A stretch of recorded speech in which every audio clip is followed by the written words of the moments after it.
Hi, my name is Dr. Stephen Heilman, and I wanted to talk to you about my experience with dealing with sciatica and sciatic nerve pain. I actually came down with this issue 5 weeks ago, and I just wanted to share with you my experience and what I did to get the pain under control because it was very crippling dealing with this situation.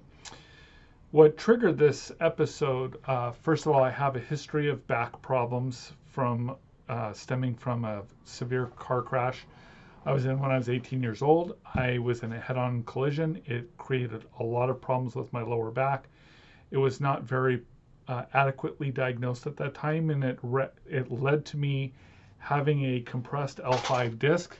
Essentially, my L5 disc is non-existent. It's bone on bone with very almost non-existent intervertebral disc matter between the two, between my L5 vertebrae and my sacrum.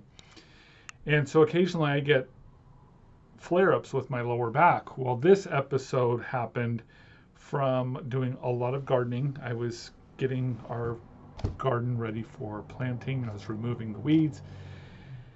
And the soil in my backyard is very heavy clay. And so I noticed that my dogs had been digging for quite a bit back there. So I wanted to level out the area, and I brought my shovel out and I dug out the whole area. And I felt a little tired afterwards. Well, 3 days later, I got super intense hip pain. And to the point where when I was walking, I felt sick to my stomach from the intensity of the pain.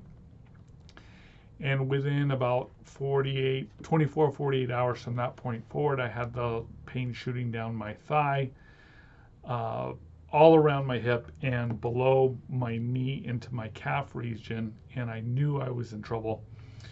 So I started myself on some gentle spinal decompression, and immediately when I did the spinal decompression therapy, as soon as I got on the device and I did that initial pull, it took the pain away immediately. Now, as soon as it was done, the pain returned, and coming up was very difficult, very painful, because it takes time for this injury to heal, because the disc above the spot that had been compressed was the one that was now injured, which happens because when you have that bottom disc, it's compressed, it locks down, and then when it heals that way, which mine did over many years, the one above it goes through and it tries to compensate for that lost range of motion. And when you get these flare-ups like I just had, it attacks the disc above it. Now the same thing happens when you get fusion surgery with your back. My back just naturally fused that area.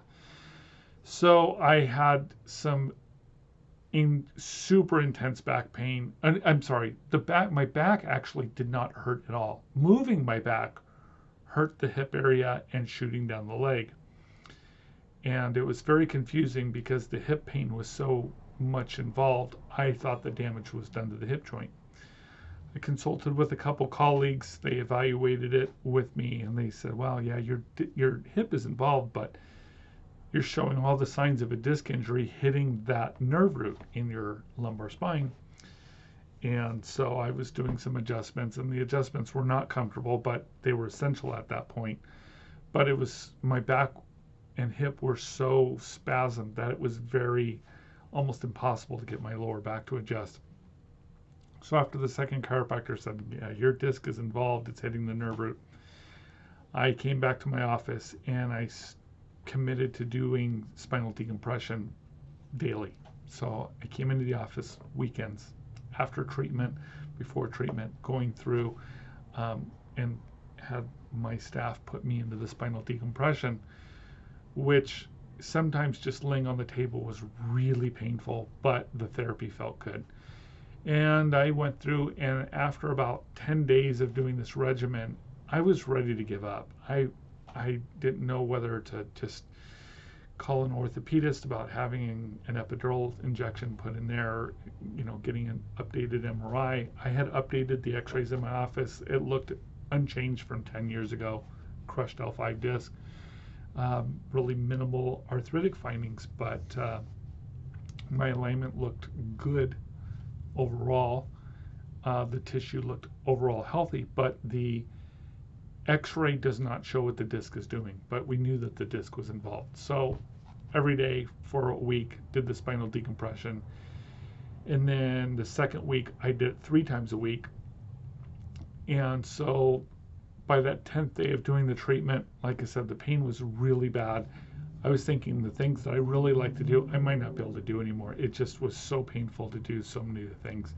It kind of started triggering that anxiety and depression about the things I like doing in my life that I might not be able to do anymore.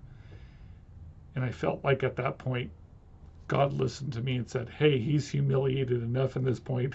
Let's give him a little reprieve, because the next day the pain dropped about 50%. And for me, it was a hallelujah, because before that, I could not walk upright. I was holding onto the walls. It was horrible just going to the bathroom, because getting in and out of the bathroom was excruciating. Getting in and out of my vehicle was excruciating. Getting out of bed was excruciating.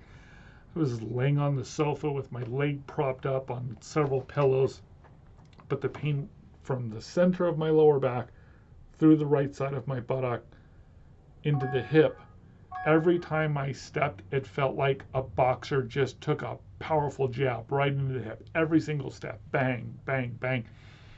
And the pain was just horrible. But after that, so at this point it's 2.5 weeks, but a week and a half into the consistent therapy, that's when the pain just every day went from that 9 down to a 5, and then rapidly went down to a 3, and it was hovering about a 2 to 3, which was completely tolerable for me to go through, and still in the mindset going, okay, the pain is a lot less, but I still want to do the therapy because I want to heal this disc as much as my body can handle. So still doing the spinal decompression therapy 3 times a week, because I don't want to just have the pain minimized. I could do that with taking oxycodone, if I wanted to get the prescription, but I didn't want to get it. I just didn't want to put myself at risk of taking a medication that is very easy to be not just habit forming, but highly addictive. And I did not want to put myself at risk of that. So I was even trying topical CBD, which has helped me in the past with muscle spasms. That did not help with this pain. The pain was just too much nerve pain going on, too deep of tissue. So the effort was doing the spinal decompression for the lower back consistently, doing some laser therapy on my hip to take the swelling out of my hip. And it was a game changer. My pain now is barely noticeable. In my most painful activities now is about a 1 to 2 out of 10 pain intensity, which is almost not noticeable for me. But I don't want to just have the pain under control. And I was worried because my walking was so affected, like swinging my right leg forward on this. I couldn't even bring my leg neutral with my body. It was flexed about 20 degrees. So my walking style, I was using a cane, which for a guy my age was really humbling. But the spinal decompression, it saved me again. This isn't my first rodeo with this, but it truly saved me from having to do spinal injections. And the pain was so bad that I was thinking, gosh, if this happened for 3 months, I may have to do back surgery this time, because the pain was unlivable. And I guess, in my line of work, I see people with spinal compression, disc injuries, sciatica nerve pain. And I felt like it was a good reminder for me, thinking, what is this going to be like? Let's do it. It's a refresher course in sciatica. Helps me relate to a lot of my patients a lot better, because we very frequently see this in my office. A lot of chiropractic offices are not comfortable doing therapy on people with radiating leg pain. But with my experience with the spinal decompression and how successful it is, I know that it works, and you just got to keep hitting it until you got that tissue to be fully decompressed, rehydrated, get your walking cycle normalized again, get the muscle stretched out there, but take that pressure off of that nerve. And I don't have the leg pain anymore. Thankfully, I'm so appreciative that I've got this technology in my office, because without it, I would probably still be in pain. Because when this happened to me before, initially, I dealt with this pain for over a year. And I see cases where people say, oh, I've had this for a year, I've had this for 2 years. I can't imagine going through that length of time, because 2.5 weeks was life-changing for me. So depressing. But yeah, if you're dealing with sciatic nerve pain, and you know that it is from a disc bulge or disc herniation, before you do the injections, before you consider doing the spinal surgery, physical therapy doesn't work that well on this kind of injury. But that traction-based spinal decompression, it takes that compressed area that's smashing on that disc and it pulls it apart, and it takes the pressure off of that nerve by pulling that disc material back in. And it relieved it like a miracle for me. So it's not going to go away in one visit, but after a few weeks, it's going to give you your life back.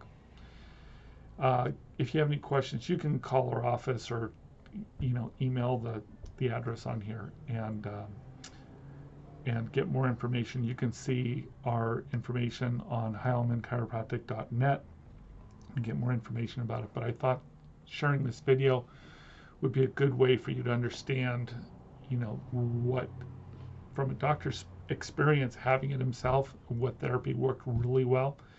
It'll give you the confidence to be able to tackle this on your own. Get healthy. Thank you.